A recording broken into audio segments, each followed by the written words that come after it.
বদলের রান্নাঘর থেকে প্রত্যেককে শুভকামনা জানিয়ে আজকের পর্ব শুরু করছি। আজ আমি একটি নিরামিষ রেসিপি, বাঁধাকপি পনিরের রেসিপি নিয়ে এসেছি। খুব সুন্দর খেতে, ভীষণই ভালো। এটা ভাত, রুটি, পরোটা, লুচি সবার সাথে ভীষণ ভালো যায়। বিশেষ করে রুটি পরোটার সাথে খুব ভাল লাগে। আমি ডাল ভাতের সাথেই খেয়েছি, অসাধারণ লাগে। তো এই একটা অসাধারণ রেসিপি আপনাদের সঙ্গে শেয়ার করছি। আমার খুব ভালো লেগেছে বলে আমি শেয়ার করছি। এখন বাঁধাকপি মোটামুটি উঠতে শুরু করেছে।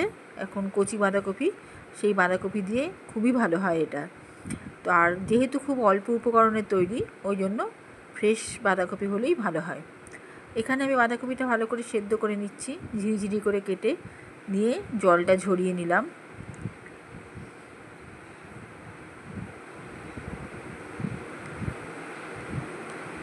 জল ঝরিয়ে আমি এটা আলাদা জায়গায় রেখে দেবো জলটা ছেঁকে। এখানে উপকরণের মধ্যে বাঁধাকপি, আলু, টমেটো, আদা, কাঁচা লঙ্কা কুচি, পনির, জিরে গুঁড়ো, হলুদ গুঁড়ো, লঙ্কা গুঁড়ো, লবণ। এদিকে জল ঝরিয়ে এটাকে আমি একটু শুকাতে দিয়েছি। এবার আমি আলু একটা স্লাইস করে কেটে নিচ্ছি, যেটা লবণ হলুদ দিয়ে ভেজে নেব। লবণ দিলাম, এবার একটু হলুদ দিচ্ছি।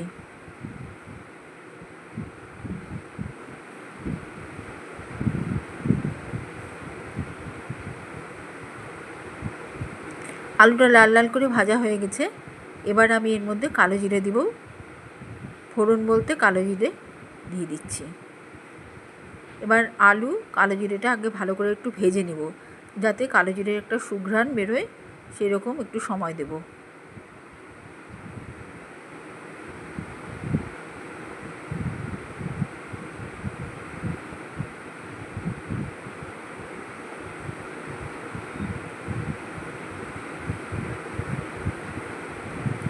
কালো জিরেটা মোটামুটি একটা সুঘ্রাণ বেরিয়েছে, আলুর সঙ্গে ভাজা ভাজা হয়ে যাচ্ছে, আলুটাও বেশ লাল লাল হয়ে এসছে।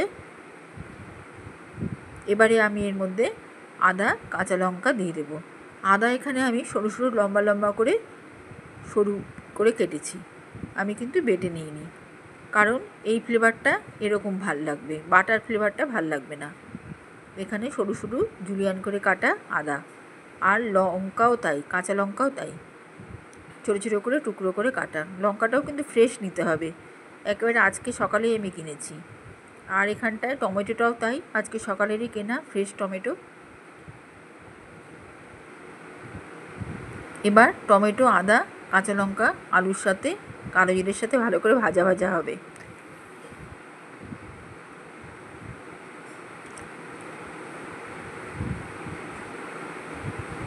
টমেটো মোটামুটি একটু গলা গলা হবে, যখন নরম হয়ে আসবে, তখন আমি এর মধ্যে আস্তে আস্তে জিরে, হলুদ, লবণ, জিরের গুঁড়ো আর কি, হলুদ, লবণ দিতে থাকবো।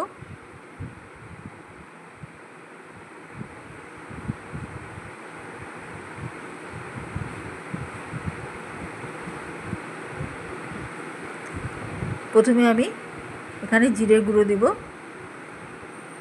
লঙ্কার গুঁড়ো, হলুদ আর লবণ দিয়ে দিলাম। টমেটো থেকে যথেষ্ট রস বেরিয়েছে, তেলও ছাড়ছে। সামান্য একটু নেড়ে চেড়ে নিয়ে আমি একটু জল দিয়ে দেবো।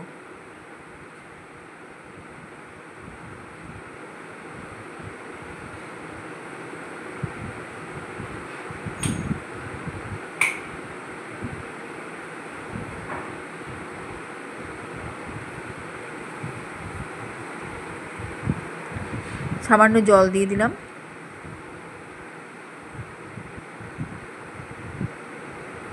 এটা বেশ একটু সেদ্ধ সেদ্ধ হবে, যখন ঢাকনা তুলে দিলাম, দিয়ে এবার আমি এর মধ্যে চিনি দিয়ে দিলাম। চিনিটা একটু ভালো মতোই দিতে লাগবে, কারণ এটা পনির যাবে এর মধ্যে।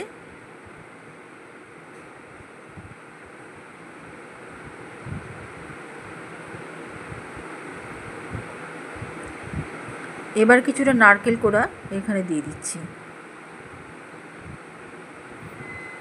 রান্নাটা খুব ভালো খেতে হয়, নিরামিষ হলে হবে কি, খুব মুখরোচক, খুব টেস্টি রান্না একটা।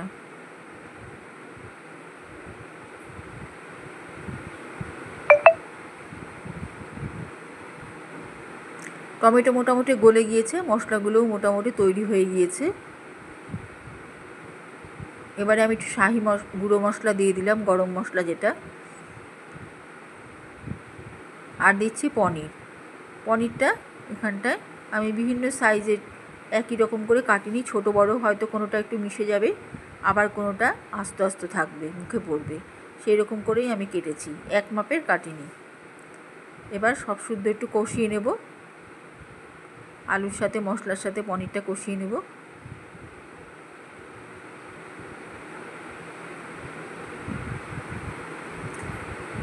একটু ঢাকা দিয়ে দিলাম যাতে তেলটা ছাড়ে। ঢাকা তুলে দেখছি তেল বেশ ছেড়ে গিয়েছে, আর একটু নেড়ে চেড়ে নেব। এবারে আমি সেদ্ধ করা যে বাঁধাকপিটা সেটা প্রয়োজন মতো এখানে দেব। তার আগে কিশমিশ দিয়ে দিলাম।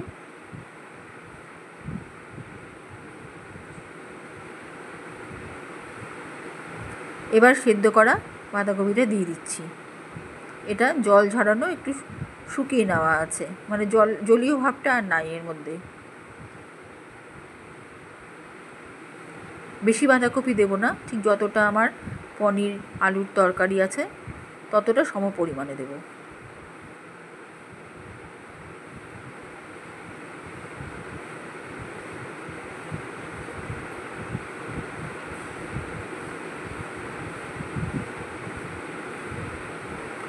এইবার ভালো মতো মজে এসছে সব কিছু দিয়ে।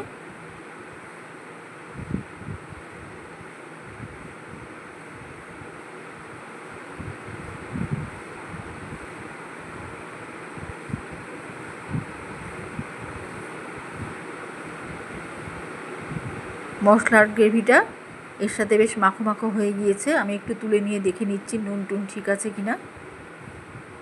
এবার আর একটু কষিয়ে নিচ্ছি হালকা হাতে, কারণ বাঁধাকপিও সেদ্ধ, পনিরের যে গ্রেভিটা কষিয়ে নিয়েছি সেটাও তৈরি। সামান্য একটু চালের গুঁড়ো আর একটু দিলাম চিনি,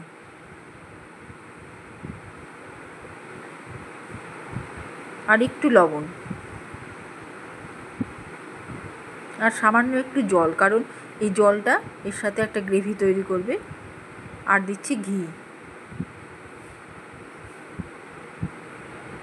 এবার জলটা ভালো করে একবারে মাখো মাখো হবে এর সাথে মজেছে, কারণ রুটি বা লুচির সাথে একটু এরকম ঝোলা ঝোলা হলে খেতে ভালো লাগে, ঝোল ঝোল, একটু গ্রেভি গ্রেভি ভালো, খুব শুকনো হলে ভালো লাগে না, বেশি একটা লুচির সঙ্গে মাখা মাখা থাকবে, যেটু ঝোল ঝোল ঝোল লেগে থাকবে লুচির সাথে পরোটার সাথে, তবেই এটা খেতে টেস্ট বেশি লাগবে।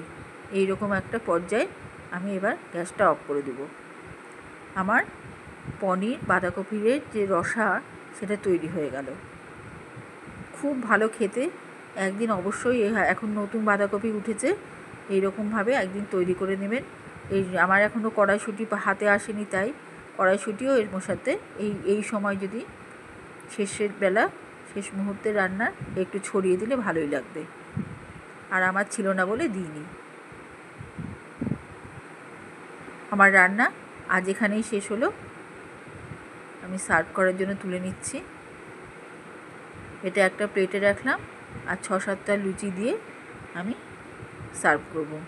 যার যেটা দরকার লুচির সাথে মাখিয়ে একই প্লেট থেকে তুলে সবাই মিলে খাওয়া হবে, চামচা আলাদা থাকবে, এটার একটা অন্যরকম আনন্দ আছে। যাকে আমার রান্না এখানেই শেষ। আগামীতে আবার একটা নতুন রেসিপি নিয়ে হাজির হব। ভালো থাকবেন, অবশ্যই সাবস্ক্রাইব করবেন।